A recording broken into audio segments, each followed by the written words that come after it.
Assalamualaikum warahmatullahi wabarakatuh. Perkenalkan, nama saya Siti Komaria dengan NIM 0902062348. Di sini saya akan mempresentasikan materi tentang qiraah Al-Qur'an. Untuk pembahasan yang pertama yaitu pengertian qiraah Al-Qur'an. Menurut bahasa, qiraat adalah jamak dari kata qiraat dan merupakan isim masdar dari kata qara'a yang berarti bacaan. Dengan demikian, qiraat adalah bacaan atau cara membaca. Menurut istilah, pengertian qiraat dipahami oleh ulama secara beragam. Dari beberapa definisi para ulama dapat diambil kesimpulan bahwa qiraat itu adalah ilmu tentang cara membaca Al-Quran yang dipilih oleh salah seorang ahli atau imam qiraat. Berbeda dengan cara ulama lain yang berdasarkan riwayat-riwayat yang sahih sanadnya dan selaras dengan kaidah-kaidah bahasa Arab, serta sesuai dengan bacaan yang terdapat pada salah satu mushaf Utsmani. Untuk memahami lebih lanjut tentang qiraat, perlu dipahami juga makna riwayat dan thariqah. Riwayat adalah bacaan yang disandarkan kepada salah seorang perawi dari para qurra yang 7, 10, atau 14. Misalnya Nafi mempunyai 2 orang perawi, yaitu Khalun dan Warsh. Maka disebut dengan riwayat Khalun dari Nafi atau riwayat Warsh dari Nafi. Adapun yang dimaksud dengan thariqah adalah bacaan yang disandarkan kepada orang yang mengambil qiraat dari periwayat qurra yang 7, 10, atau 14. Pembahasan yang kedua yaitu segi-segi perbedaan dalam qiraat. Menurut Ibnu Qutaibah, ada 7 bentuk-bentuk perbedaan cara melafalkan Al-Quran. Yang pertama, perbedaan dalam i'rab atau harokat kalimat tanpa perubahan makna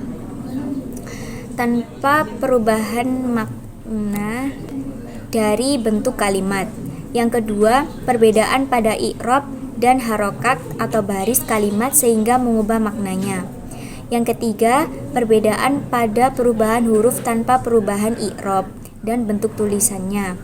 Yang keempat, perubahan pada kata dengan perubahan pada bentuk tulisannya dan perubahan maknanya. Yang kelima, perbedaan pada kata dan bentuk tulisan tetapi tidak menyebabkan perubahan maknanya. Yang keenam, perbedaan dalam mendahulukan dan mengakhirkannya. Yang ketujuh, perbedaan dengan menambahkan dan mengurangi huruf. Untuk pokok pembahasan yang ketiga, yaitu tokoh-tokoh ahli qiraat dan karya ilmiahnya. Yang pertama, dari Makki bin Abu Thalib Al-Khaisi yang wafat pada tahun 437 Hijriah. Beliau menyusun kitab yaitu Al-Ibanah, An-Ma'ani Al-Qiraat, dan Al-Khasfan Wuju Al-Qiraati As-Sabi wa Ilaihi. Yang kedua, Abdurrahman bin Ismail yang lebih dikenal dengan nama Abu Samah yang wafat pada tahun 665 Hijriah. Beliau mengarang kitab yaitu Ibras Ma'ani, Minhaj Al-Amani, dan Sar Kitab As-Satibiyah. Yang ketiga, Ahmad bin Muhammad Ad-Dimyati yang wafat pada tahun 117 Hijriah.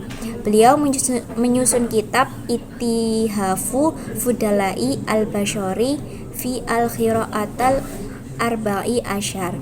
Yang keempat, Muhammad Al-Jazari yang wafat pada tahun 832 Hijriah. Beliau menyusun kitab Tahbir At-Taisir fi Al-Qiraat Al-Asyar min Thariq As-Satibiyah wa Ad-Durrah.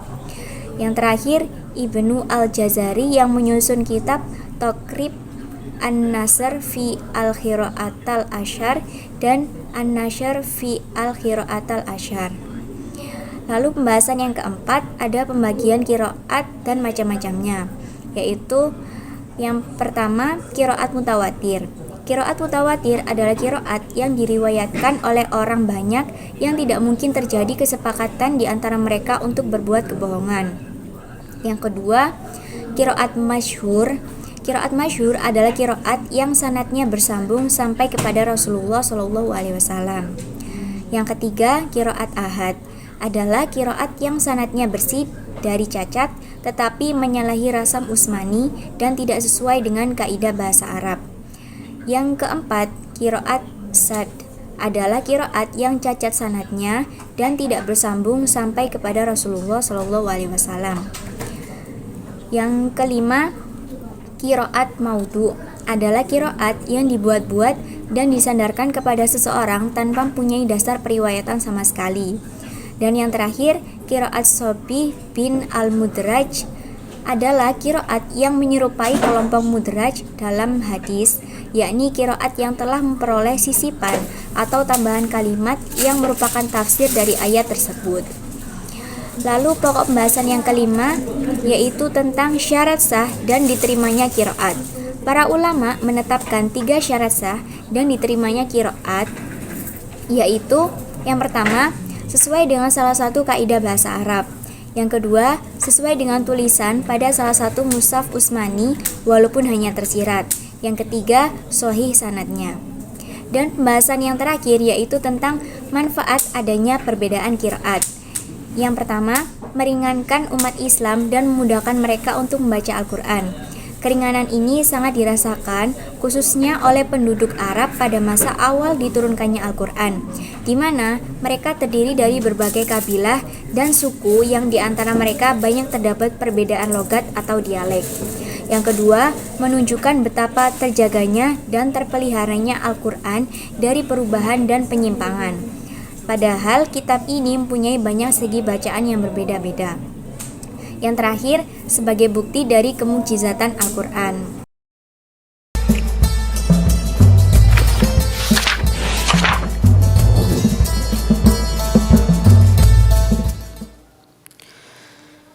A'udzu billahi minasy syaithanir rajim.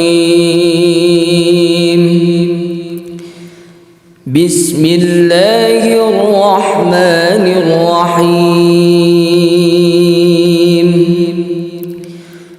Alhamdulillahi rabbil alamin.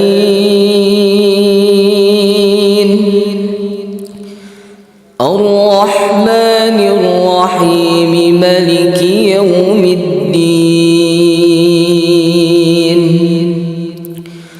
Ar-Rahmanir Rahim, Maliki yaumiddin. Ar-Rahmanir Rahim, Maliki yaumiddin.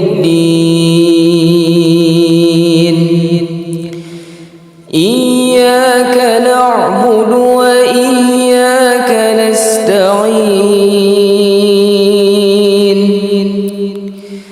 Ihdinas siratal mustaqim.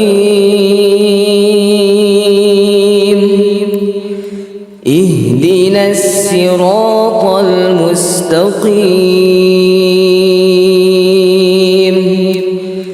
Ihdinas siratal mustaqim. Siratal ladzina an'amta 'alaihim ghairil maghdubi 'alaihim waladdallin.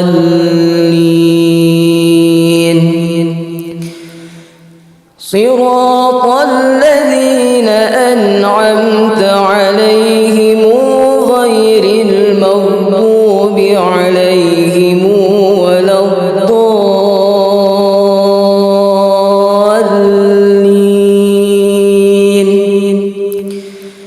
Siratal ladzina an'amta 'alaihim ghairil maghdubi 'alaihim waladdallin. Siratal ladzina an'amta 'alaihim ghairil maghdubi 'alaihim waladdallin. Siratal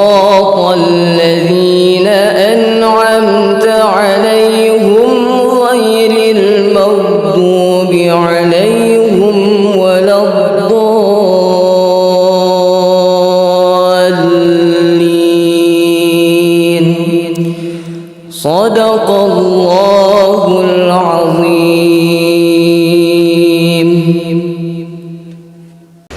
أعوذ بالله من الشيطان الرجيم. بسم الله الرحمن الرحيم.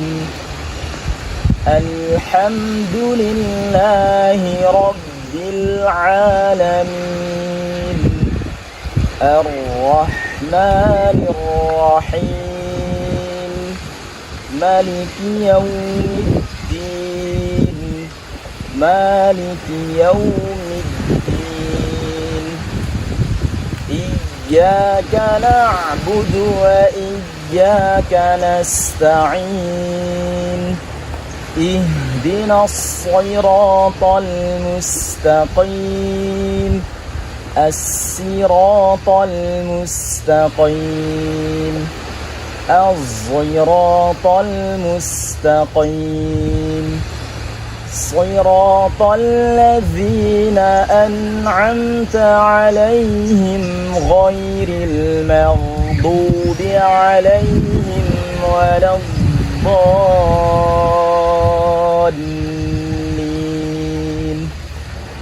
عليهم غير المغضوب عليهم ولا الضالين.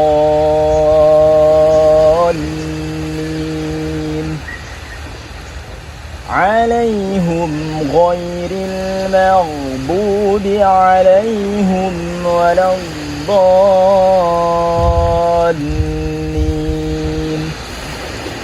صراط الذين أنعمت عليهم غير المغضوب عليهم ولا الضالين. عليهم غير المغضوب عليهم ولا الضالين.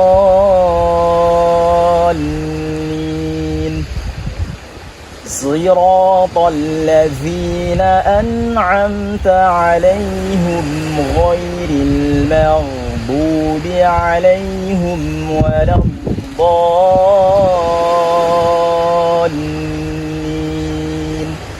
صدق الله العظيم. Baik, terima kasih, itu saja yang dapat saya sampaikan. Terima kasih. Wassalamualaikum warahmatullahi wabarakatuh.